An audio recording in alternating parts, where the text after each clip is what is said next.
El equipo 10 está conformado por Hernández Vázquez José de Jesús, López Flores Ricardo y Rodríguez Contreras Omar.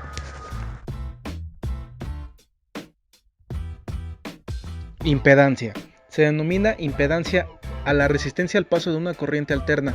Es similar al concepto de resistencia en circuitos de corriente continua, pero a diferencia de la resistencia, la impedancia se representa mediante un número complejo. Las impedancias, al igual que los números complejos, poseen una parte real y una parte imaginaria. Una vez teniendo esos tres valores obtenidos, empezaremos a calcular lo que es la impedancia total en el circuito, así como la corriente eléctrica total que hay en el circuito, las caídas de tensiones en el resistor y en el inductor. La parte real de la impedancia está dada por la resistencia eléctrica y la parte imaginaria está formada por las reactancias, que son las resistencias al paso de la corriente de los elementos inductivos y capacitivos. Si tenemos un elemento resistivo puro, solamente tendrá parte real correspondiente a su resistencia, mientras que si tenemos un elemento capacitivo puro o inductivo puro, tendrá solamente parte imaginaria correspondiente a su reactancia. Los elementos con parte resistiva y otra parte inductiva poseen tanto parte real como parte imaginaria. La impedancia se representa con letra Z y se expresa de la siguiente manera: Z es igual a R más JX. R es la parte real de la impedancia y corresponde al valor resistivo del elemento. X es la parte imaginaria y corresponde a la reactancia total, que se calcula como la diferencia de las reactancias inductivas y capacitivas. X es igual a XL menos XC. Diagrama de impedancias. La resistencia, la reactancia inductiva y la reactancia capacitiva se pueden representar en un plano complejo. El resultado será un diagrama de impedancias que pueden reflejar los niveles individuales y totales de la red de corriente alterna. Si la impedancia total tiene un ángulo de 0 grados, se dice que es de naturaleza resistiva. Si se encuentra más cercana a 90 grados, será de naturaleza inductiva. Y si está cercana a menos 90 grados, se dice que es de naturaleza capacitiva. Inductores. La bobina o inductor es un componente pasivo hecho de un alambre aislado que, por su forma de espiral de alambre enrollados, almacena energía en forma de campo magnético, por un fenómeno llamado autoinducción. El inductor es diferente del condensador o capacitor, que almacena energía en forma de campo eléctrico. Este componente almacena energía en forma de su campo magnético. Todo cable por el que circula una corriente tiene a su alrededor un campo magnético, siendo el sentido de flujo del campo magnético el que se establece la ley de la mano derecha. Los inductores se dividen en 6 diferentes formas. La primera es según el núcleo o soporte, la segunda según la forma constructiva, la tercera según la frecuencia de la corriente aplicada, la cuarta según el recubrimiento, la quinta según la característica de su valor y por último según el tipo de montaje. Características técnicas generales del inductor. La permeabilidad magnética es una característica que tiene gran influencia sobre el núcleo de las bobinas respecto del valor de la inductancia de la misma. Los materiales ferromagnéticos son muy sensibles a los campos magnéticos y producen unos valores altos de inductancia. Sin embargo, otros materiales representan menos sensibilidad a los campos magnéticos. El factor que determina la mayor o menor sensibilidad a estos campos magnéticos se llama permeabilidad magnética. Cuando este factor es grande, el valor de la inductancia también lo es. Segundo, factor de calidad. Relaciona la inductancia con el valor óptimo de material de la bobina. La bobina será buena si la inductancia es mayor que el valor óhmico debido al material de la misma. Representación fasorial. La corriente alterna se puede representar con una flecha girando a velocidad angular. Este elemento recibe el nombre de fasor y se representa como un número complejo. Su longitud coincide con el valor máximo de la tensión o corriente, según sea la magnitud que se esté representando. También se utiliza el valor RMS en lugar del valor máximo. En ese caso habría que dividir el valor máximo por raíz de 2. El ángulo corrimiento de la señal sobre el eje horizontal representa la fase. La velocidad de giro está relacionada con la frecuencia de la señal.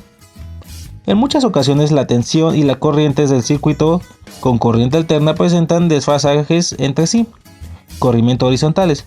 En los diagramas fasoriales esto se representa con un ángulo entre los fasores.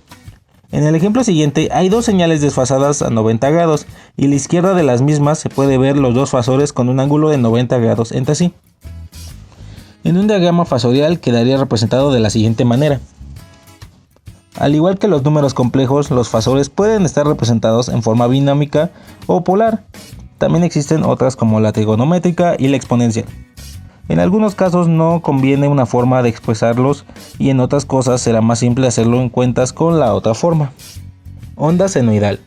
La onda senoidal representa el valor de la tensión de la corriente alterna a través de un tiempo continuamente variable, en un par de ejes cartesianos marcados en amplitud y tiempo. Responde a la corriente de canalización generada en las grandes plantas eléctricas del mundo. También responden a la misma forma todas las corrientes destinadas a generar los campos electromagnéticos de las ondas de radio.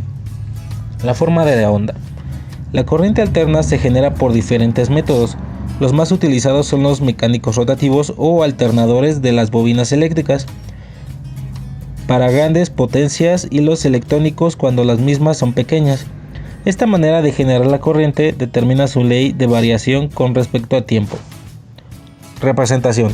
Si representamos esta ley de variaciones en un par de ejes cartesianos marcados en amplitud y tiempo, se producirán gráficos con diferentes formas geométricas que identifiquen la corriente. Las formas de la onda más comunes son la senoidal, la cuadrada, la triangular, la diente de sierra. Todas se representan en distintos tiempos muy variados. Una vez teniendo esos tres valores obtenidos, desarrollo de la práctica. En este apartado se muestran los valores obtenidos analíticamente, experimentalmente y los dados por el osciloscopio.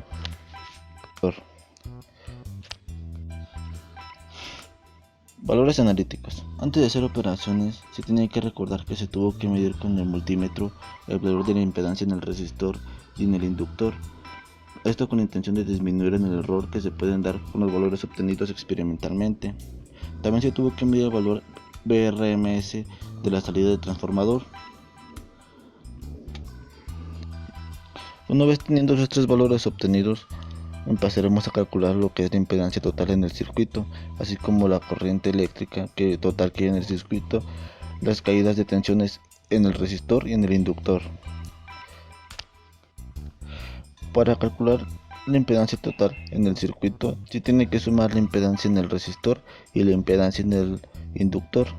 Esto nos da una forma rectangular de 624 más 38.007 J ohms, que en su forma factorial sería 624.0304 con cis de un ángulo de 3.48 grados ohms.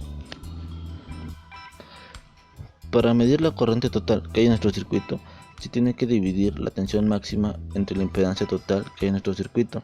Esto nos da una forma rectangular de menos 0.0013178 menos 0.0216 J amperes, que en su forma factorial se expresa como 0.0217 con un cis de menos 93.48 grados amperes. Para medir la caída de tensión en nuestro resistor, se tiene que multiplicar la impedancia que hay en él por la corriente eléctrica total que hay en nuestro circuito. Esto nos da una forma rectangular de menos 0.4465 menos 7.3427 J voltios, que en su forma factorial esto se expresa como 7.3563 con un cis de un ángulo de menos 93.48 volts. Para medir la caída de tensión en nuestro inductor, se tiene que multiplicar la impedancia que hay en nuestro inductor por la corriente total que hay en nuestro circuito. Esto nos da una forma rectangular de 0.4471 menos 6.2231 J volts, que en forma factorial se expresa como 6.2392 con un cis de menos 85.89 volts. Valores experimentales. En esta tabla se muestran los valores que se midieron en el circuito con el multímetro. Estos valores son la corriente eléctrica total, la tensión en el resistor y la tensión en el inductor. La corriente eléctrica total nos da un valor de 16.29 mA. La caída de tensión en el resistor nos da un valor de 5.6 volts y la caída de tensión en el inductor nos da un valor de 4.77 volts. Estos valores son RMS. Valores en el osciloscopio. En este apartado, con la ayuda del osciloscopio, determinamos el valor total de la tensión, la caída de tensión en el resistor y la caída de tensión en el inductor. Estos valores fueron medidos respecto al RMS y ellos fueron 9.6 volts, 5.6 volts y 4.77 volts, como se muestra en las siguientes imágenes. Ángulo de desfasamiento. Recordemos que este ángulo es el valor que toma al momento de que una onda se adelanta o se atrasa respecto a otra. En este apartado determinaremos el ángulo de desfasamiento de las tensiones del resistor e inductor respecto a la tensión Bs con ayuda del osciloscopio, obteniendo los valores de 3.12 para el caso del resistor y 4.72 para el caso del inductor, como se muestra en las imágenes que siguen.